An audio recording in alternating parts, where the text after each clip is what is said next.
ముక్కోటి ఏకాదశి పర్వదినం సందర్భంగా ఉమ్మడి మహబూబ్నగర్ జిల్లాలోని వైష్ణవ దేవాలయాలన్నీ భక్తులతో కిటకిటలాడుతున్నాయి. ముక్కోటి ఏకాదశి సందర్భంగా ఉత్తర ద్వార దర్శనం చేసుకుంటే స్వర్గప్రాప్తి జరుగుతుందని, అదేవిధంగా అనేక కథనాలు ఈ ఏకాదశి సందర్భంగా ఉన్నాయి. అయితే మహబూబ్నగర్ జిల్లా కేంద్రంలో ఉండే ప్రసిద్ధమైన కంచి కామకోటి పీఠం వెంకటేశ్వర స్వామి ఆలయంలో కూడా భక్తులు పెద్ద ఎత్తున తరలి వచ్చారు. ఉదయం నుంచి కూడా ఈ ఉత్తర ద్వార దర్శనం చేసుకుంటున్నారు. అయితే ఈ సంవత్సరం ప్రత్యేక అలంకరణ ఇక్కడ మనకు కనిపిస్తుంది.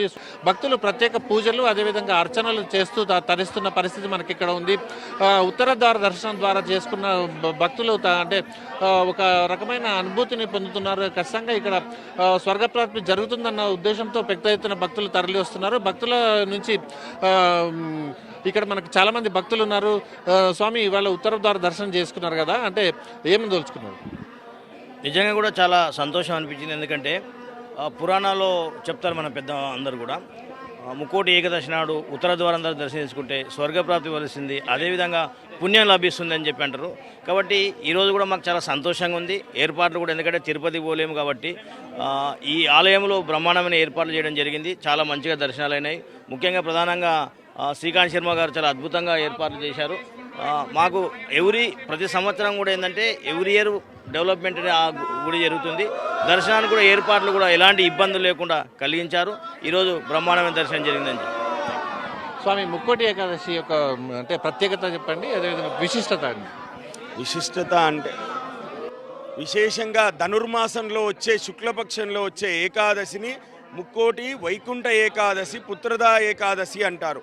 ఈ ఏకాదశి రోజు ఉపవాసం చేస్తే ఎన్నో జన్మల పుణ్యం అనేది కలుగుతుంది. అన్ని ముక్కోటి దేవతలందరూ కూడా ఎదురు చూస్తుంటారు ఈ ముక్కోటి ఏకాదశి కొరకు. 3 కోట్ల మంది దేవతలందరూ కూడా ఎప్పుడు ఆ వైకుంఠ ద్వారం తెరుస్తారు, ఆ వైకుంఠ ద్వారం గుండా మనం వెళ్ళాలని ఎదురు చూస్తుండే ఒక ధనుర్మాసంలో వచ్చే ఏకాదశి. ఇంత మహత్తరమైన ఏకాదశి రోజు మన పాలమూరు జిల్లాలోనే అత్యంత పెద్దదైన దేవాలయం శ్రీ కంచి కామకోటి పీఠం ఏర్పాటు చేసిన వెంకటేశ్వర స్వామి దేవాలయం కాటన్ మిల్లు వారు విశేషంగా ఇక్కడ 7 మంగళ ద్వారాలు ఏర్పాటు చేశారు. అవి ఒక్కొక్క ద్వారం గుండా, అంటే బంగారు వాకిలి అంటారు, తిరుమలలో ఉండే బంగారు వాకిలిని పాలమూరుకి తెచ్చారు ఈ కమిటీ వాళ్ళు, సేవా మండలి వారు. అదేవిధంగా ఈ ఏకాదశి ఉపవాసం చేసిన వాళ్ళు పుత్రదా ఏకాదశి అంటే ఈ వ్రతం చేసుకున్న కుచేలుడు ఐశ్వర్యవంతుడు అయిండు. అట్లాగే ధర్మరాజు కష్టాల నుంచి బయటపడ్డాడు. రుక్మాంధరుడు పుత్ర సంతానం పొందాడు. అంత గొప్ప ఏకాదశి కాబట్టి ఈ ఏకాదశి రోజు దర్శనం చేసుకుంటే జన్మాంతరంలో చేసుకున్న దోషాలన్నీ కూడా తొలగిపోతాయి.